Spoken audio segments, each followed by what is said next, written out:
Hey everybody. So that was a fun night. That was a fun night. Night number 4. We got Kamala out there getting everybody ready. I want to say that the energy level was very high. There were a couple moments where it came down. We could talk about that when it got a little more serious. Talking about the school shootings, that sort of thing. But it felt like just overall a very strong, fun, vibey night. Some great moments there. I mean, I was always a little bit skeptical of Sarah Longwell's Gretchen Whitmer arguments, but I gotta say she kind of killed it tonight. That was a very good, Absolutely. very strong performance, and all sorts of great stuff. Somebody in our Slack joked that this is the most bulwark Democratic convention that could happen, anchored by an amazing speech by Adam Kinzinger, Absolutely. friend of the site. So that was fun. Ab, what were your highlights here?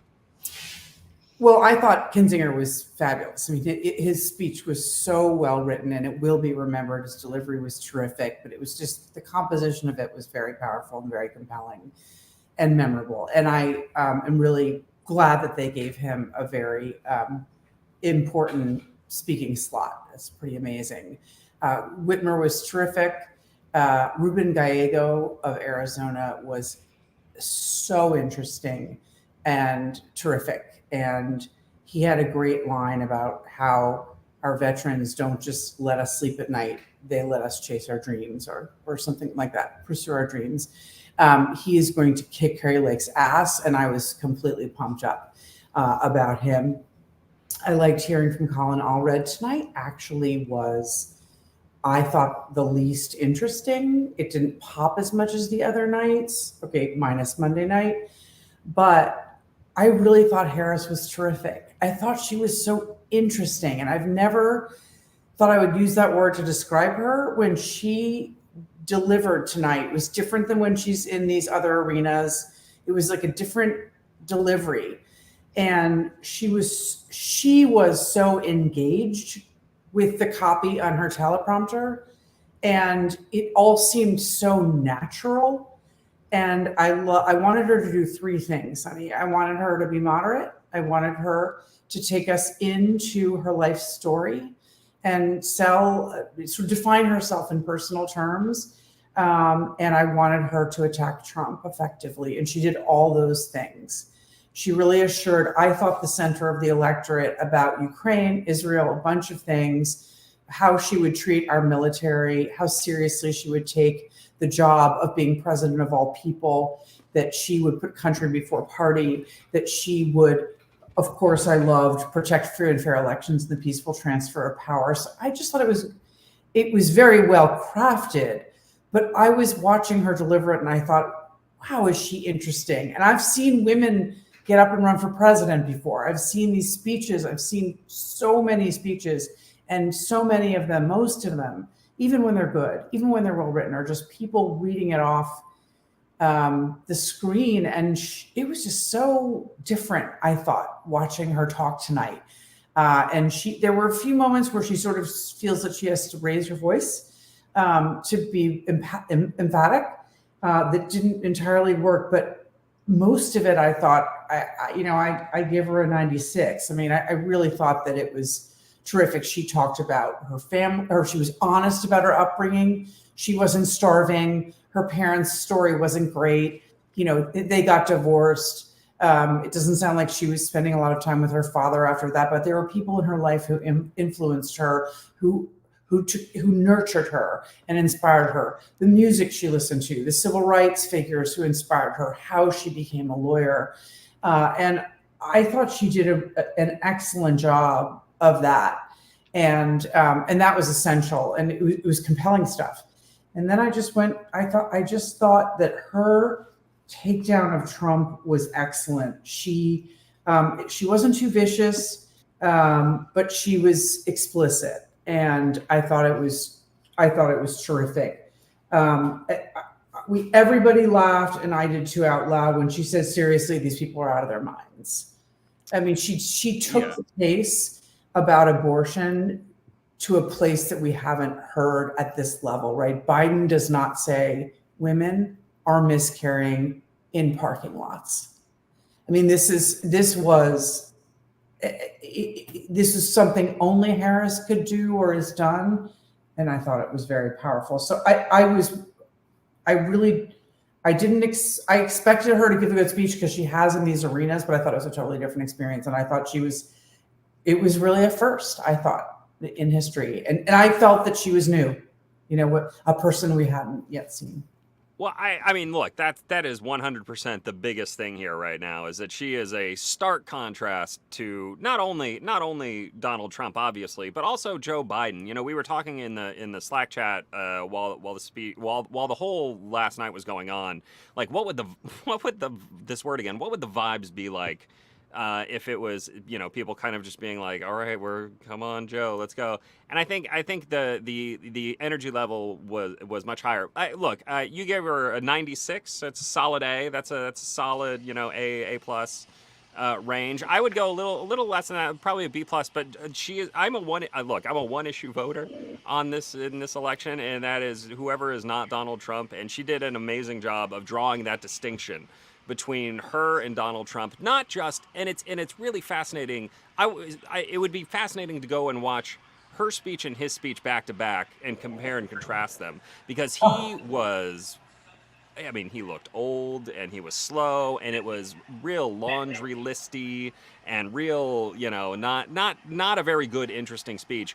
Hers was very solid. It was very well delivered. It was high energy. It was funny. She was hitting her comic timing. She wasn't rambling. She was pretty tight. I mean, we were joking that it feels like the first night we're getting out on time for any of these nights. It was great. Marc, how was it in the arena itself? How was what was the feeling like at the convention? I think it captured it probably pretty well on television. It was a really elated crowd. I think it was both the energy leading up to it, as well as perhaps some of the unexpectedly great delivery of her lines and some of the substance of the speech. It was a really well put together convention for the narrative arc they built. It was a very good speech because it started off biographical and fuzzy, and then it got tough. And it had stuff in there for Republicans. Here you have a Democrat at a convention who's promising a tax cut, is criticizing the Republican for punching a hole in the deficit and the debt, and is saying that he wants to raise taxes. So, it had those sort of clever inversions of the typical political discourse. So clever all around, but the mood of this place has just been extremely elated, and she just added more helium to that. The best moment for her, I thought, aside from the Trump stuff, I thought the best moment was threading the needle on Israel and Gaza, which I couldn't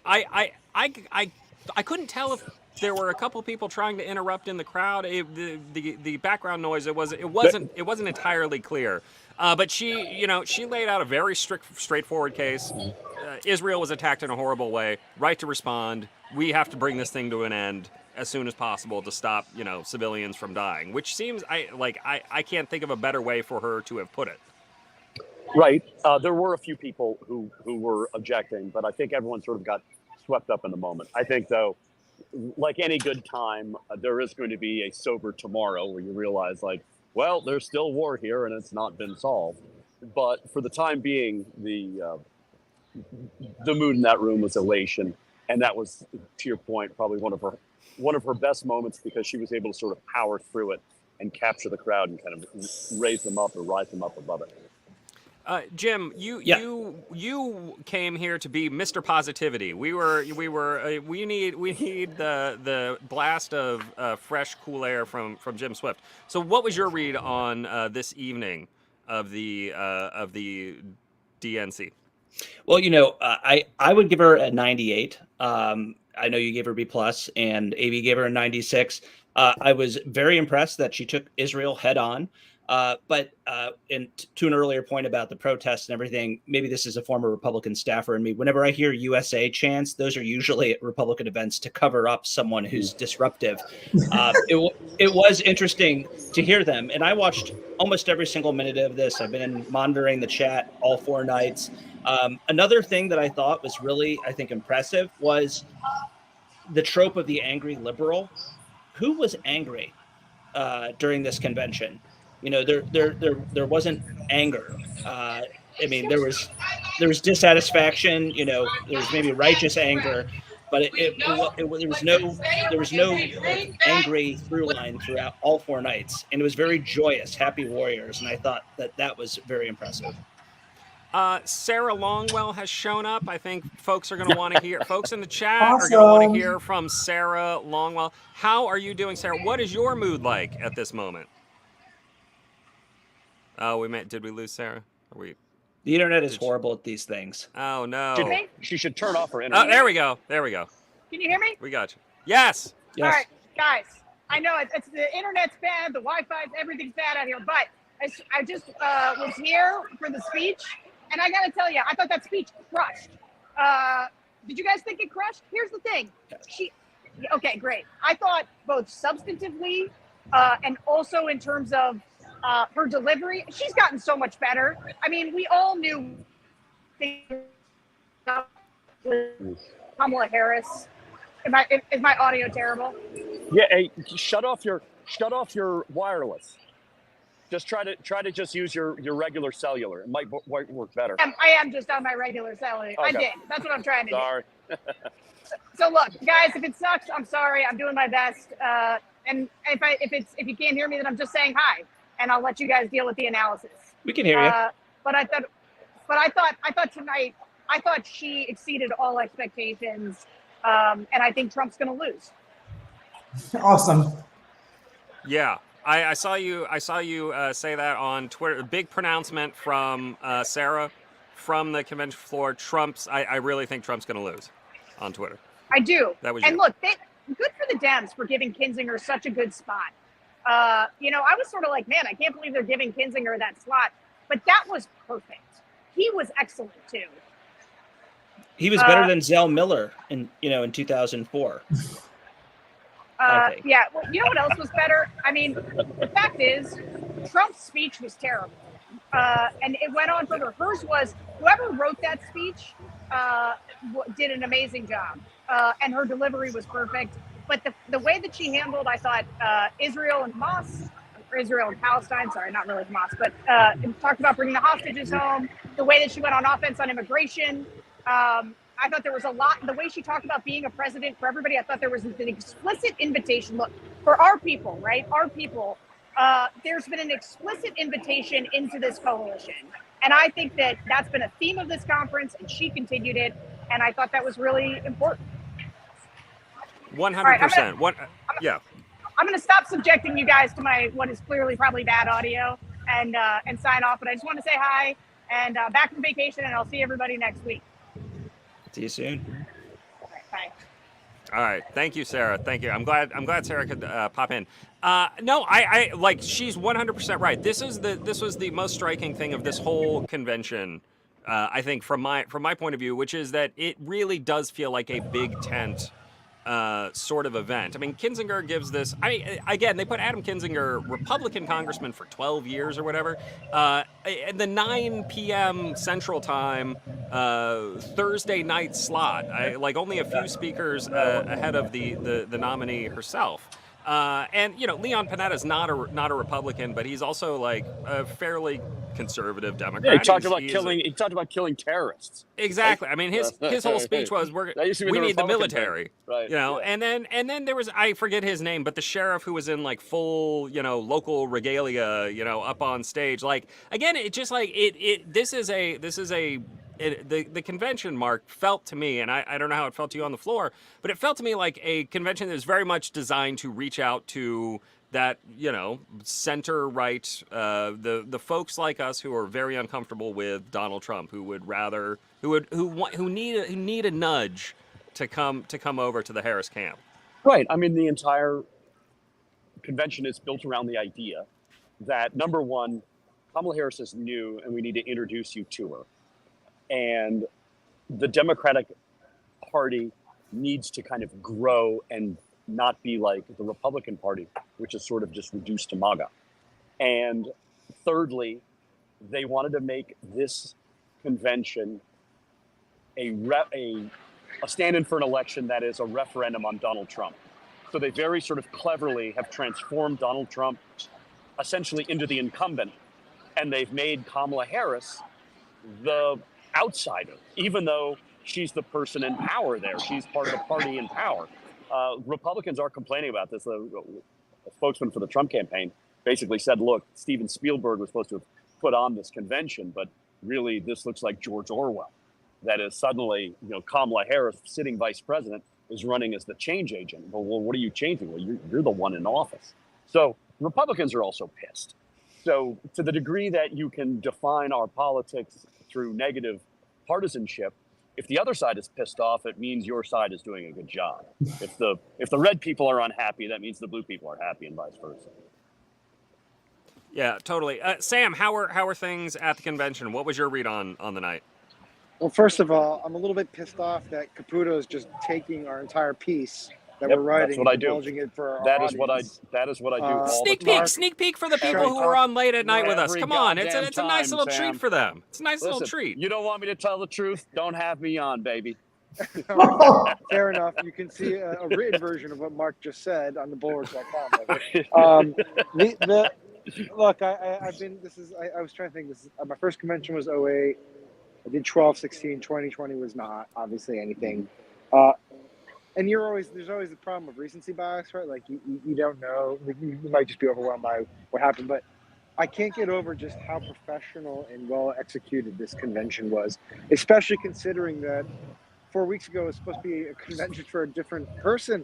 Like it's like kind of baffling that they didn't have to redo everything, right? But like they had to redo a fair amount of it and restructure it around Harris. And not only did they have totally redone stagecraft, to Mark's point, they kind of redid the entire messaging, and in such an effective way. I mean, we've left we're going to leave these 4 days with the definitive catchphrase of the election. We're not going back. Like that didn't exist in our consciousness until 4 days ago, and that will be the hope and change of this election. And so anyways, the speech was great, I thought, in terms of the service it did for her. It did sort of the classic structure, biography, case against Trump, case for your vision, and then reclaiming patriotism as a sort of democratic value when it's traditionally been associated as a Republican talking point. So I think she did a very good job. I think they had good jobs almost all night. The first night was the weak spot, but in a way because it was Biden. Yeah, Biden in a way that almost reinforced the message, right? It was like it was tired the first night, and then it just got energized more and more, and then it was a very professional operation ultimately. Hey Sam, do you need me to fill in more quotes of the story, or is it filed, by the way? Because I can go and finish it. Why don't you just divulge them for? No, just okay. We're good. Only 14,000 people getting a preview as a commenter jokes. It's good. It's good. It's good. No, I'm just joking. I'm giving it now. AB, in terms of again, in terms of the real shift in mood from night 1 to night 4, I do think that is almost palpable. I mean, you could really feel it in the crowd as the nights were going along. People getting more and more excited, and frankly, the not just the final speakers, but all the speakers throughout the evening being more and more excited. I mean, it was a high energy event tonight. Well, I think that they had to get their crusty party stalwarts out of the way, not the Obamas, but they had to have first night had to be devoted to Biden. They had to deal with Hillary Clinton. I know she did really well, but that's looking back and it's PTSD. And then they had to get through, these things are largely perfunctory. You have to have Bernie Sanders and Chuck Schumer. You have to, pile on these people who are not going to be good speakers. And then they did such a good job of making sure that every time there was a bummer, they would layer in like a great video or something to wake everybody up. It was so well produced. in terms of like the engagement factor with the audience. Not just did it look good, were things on time. We were talking today on Beg to Differ, which will be out tomorrow, about how well they handled the protesters. That the way the media arrived at one door was so far from where they would be seeing the protests that it was like less covered. And so there were a lot of things that they did in very smart and shrewd ways. One of them was to make sure that they didn't lose eyeballs after like a dull speech, and there were many of them. I think that they just rolled out their best. There's so many exciting young people in the Democratic Party. We kind of forget about it. We think, oh, Pete Buttigieg is great, but Whitmer was great. Jasmine Crockett was great. Mallory McMorrow from Michigan. Maxwell Frost spoke tonight. I mentioned Ruben Gallego before. There are a lot of Mikey Sherrill. Alyssa Slotkin did a great job tonight. There are so many really impressive Democrats that either have boffo resumes or just amazing performers. And that was really one of the things that they showcased, that down ballot, in the tent, there's another bench to come. And we're going to get rid of the Bidens and the Clintons and even the Obamas and move and the Bushes and and Trump and everything, and move into a new era. And what I think is so interesting about what Mark just mentioned is, yes, Republicans are absolutely furious that somehow she is able to be the challenger and make Trump the incumbent. But sorry, she was not well known. She's been forced onto the top of the ticket, and she was very unpopular. And let's give her credit in 4 weeks for somehow turning this around and not making an error. At some point, yeah, you can say it's pent up demand. Everyone wanted Biden to leave. The DNC and Harris world have done an amazing job at pulling off this convention that Sam just described, creating this unity and excitement that Mark just talked about, and making her look like the challenger. Let me just add to Abby's point. The moment in the speech tonight that I thought gave us the greatest insight into how much better she is than expected was when she was talking about Israel and Gaza.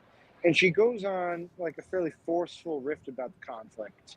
And if you look at the actual substance of what she said, it wasn't all that dissimilar from. It's a little thin. It's thin for sure, but it's not. Well, my point is, it hasn't been all that dissimilar to what Biden has been saying. Yeah. But in the audience, they were enthralled by it. They were so pleased by it. They went crazy for it, and it just goes to show you that the basics of the communication that she's able to do, her ability to just talk through these issues in a more sophisticated way than Biden, has allowed her to really bring the party together in a way that we weren't expecting. I think that's what you were getting at, Edie, is that she hasn't made a mistake, but we're also sort of our baseline has been kind of adjusted downward. She can speak in complete sentences without slurring her words. I was trying to be. Come on, I mean, let's stop pussyfooting around. Biden's sundowning, and Well, she did a good job. I think she does a good job at that, though. Tonight she did a very good job with that tricky part of. She did. Yeah, she did a great job speaking in complete sentences. Yes, and all right. I mean, I'm I sorry. I gotta finish this piece, but it's a pleasure being with you guys. Yeah, I got to do the same. How about that? All right, Sam. Thank you, Sam, for being on. All right, Mark, you are our source into Magaland. Before you get out of here and go finish your story, was there anything else? Were you getting any other annoyances, angries? Did they think there were any mistakes made? I guess would be another way. Was there anything that they can pounce on here? No. The only thing is she's lying about his record. She's lying. The problem with that is, Trump hasn't had a reputation of telling the truth, to put it mildly. And what I just use as a barometer, and I understand it's not a great way to measure public opinion, but the only thing I tweeted about the speech is that and I used a qualifier ahead of time. Convention acceptance speeches don't decide presidential elections. But if they did, Harris would win in a Reagan-esque landslide. Now, that's a very carefully crafted idea there, right? Like, this thing is not going to decide an election. But if it did, this would be the consequence. Because if you compare her speech to Trump's speech, there's no comparison at all. Hers is just superior in every way, shape, and form. The reaction from the right was like, oh, just scoffing and offended. And the reason is that they really have no other way to process their grief. They're just in the anger stage of this. Yeah, I mean, the Trump reaction to all this is so funny because they ran a very successful political op, which was to paint Biden as totally incompetent and unable to do this. So they gave him the boot. They gave him the boot, and they brought in Kamala Harris, who's so much better. She's so much better at this. I mean, it's really night and day. Hey, it's like the welcome. difference. It's like welcome to the NFL. The old quarterback could barely hand it off, and now you got the younger, got Willie Beeman in there, who's able to throw the ball and run and stuff like that. Like, this happens in professional sports. It happens in politics. Like, eventually you age out, and it's time to go to the glue factory. Yeah. That's a depressing metaphor. Sorry, but, okay, but, I'm gonna hang up. I've had too much to drink already. All right, I gotta finish this story. All right, see you guys. Bye, Mark. Bye. All right, well, that's a preview of what's coming up at the Bulwark. Go sign up at thebulwark.com. You get all this in your inbox tomorrow. All right, should we do parting thoughts here? What are the big takeaways from tonight? And what should we be looking? What sort of a momentum should they be riding into the next few weeks here? There's debates coming up. There's going to be campaign stops and speeches. Harris has to get out there a little more, I think, than she has been. I don't think she can be sitting away that much. But now I think everybody has a little more confidence that she can get out there and really do it, right? Jim? AB. Yeah. Jim. I don't know. Yeah, I think so. I mean, one big goal of this was to demonstrate that she could do it, and she certainly knocked that out of the park. But the whole point of a convention is to energize the party, and this party was very demoralized 4 weeks ago. It was divided, and I think that unity, mission accomplished. I've been talking to a number of Republican voters against Trump, people who reluctantly voted for Biden and weren't sure they could pull the trigger for Kamala Harris. And I got a couple DMs before we started this from people talking about how excellent the speech was and how impressed they were with how she handled Israel and Gaza and how she didn't avoid it. And, one of our colleagues, Adam, made a comment in our Slack talking about, turns out when, the Trump campaign is painting America as a hellhole, you leave a pretty wide lane, right? And I think that they did that, and they just drove the campaign bus right down that lane. And it's, to Mark's point, these speeches don't typically decide elections, but I think for some of these voters, if they live in the states where it really matters, where it's going to come to 10, 11,000 votes, this speech might have been a pivotal moment for some of those voters. So I think, A+ of a convention. Yeah. I just want to emphasize again how surprised I was. We've talked about it now, but the reserve of credibility that she has right now is so critical. And I'm going to be, obviously we're all waiting to see the polls 5 days from now, right? Like early next week. Do the undecideds that Jim just talked about that he's been communicating with, do they move her way? We've seen who's moved her way in 4 weeks, the base of the party. So she brings them all home, the people who are out on Biden. She has core support of the Democrats. I think 1 point on average more than Trump does of Republicans, like 89 to 88 or something. She pulls in independents, which is really hard to do. When you please your base, you don't usually pull in independents, but she's doing both those things at once, which is great. We're still looking for her to make up, especially if RFK goes out tomorrow, withdraws from the race, and endorses Trump. We're looking for her, she's going to have to pull in remaining undecideds to get to a point where she's 5+ points out, which is what she needs to win in the face of the Electoral College and the structure of the system. So we can't, we can't sit pretty yet, but again, I really want to compliment how seriously they're taking this task of straddling this. They haven't made mistakes, like I mentioned. And really what's interesting is she says, she's emphatic about Israel and its right to defend itself, and then its ability to defend itself, that she will never, back down from helping Israel. And then so she's there, and then she just says what's happening in Gaza is devastating, desperate, hungry people, the scale of suffering is heartbreaking, and she basically says the suffering needs to end with a ceasefire and hostage deal, and the Palestinian people can realize the dignity and security and self-determination, which is what. And Sam was right, it was the most applause of, like, one of the biggest patches of applause in the speech. And that to me is amazing. Like, the left is happy with her, the center seems to be happy with her. It's just this, I don't know how she did it. I don't know if it lasts, but if it does, I think she'll win. Yeah. All right, let's do a quick best and worst and then get out of here. All right, Jim, best moment of the night, worst moment of the night. Oh, I think best moment of the night, obviously, Kamala Harris. I don't think there was a worse moment tonight. I think Monday was the worst of the days, but we had to get those out of the way because you can't just ignore parts of the coalition or, the Chuck Schumers of the world. I think tonight was pretty flawless. I think the previous days with their scheduling and, the late hour of it, tonight we were done early. I think we were all shocked, expecting to not start this live stream for another 30 minutes. Yeah, I think that's about right. AB, best and worst. Well, I think her speech was the best, although I did like a bunch of speakers I named before. I thought that they did.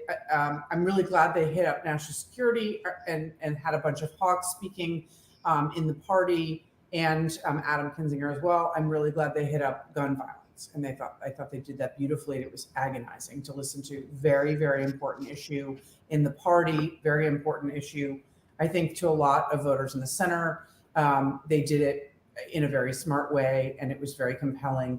I think I'm just going to say I am stunned that Al Sharpton cannot pronounce Kamala Harris's name. I'm going to give Bill Clinton a pass on that, but it still was pretty bad when Bill called her Kamala, and I was stunned that Al Sharpton couldn't get her name out correctly, because he's walked with her and really spent a lot of time with her working on all the issues.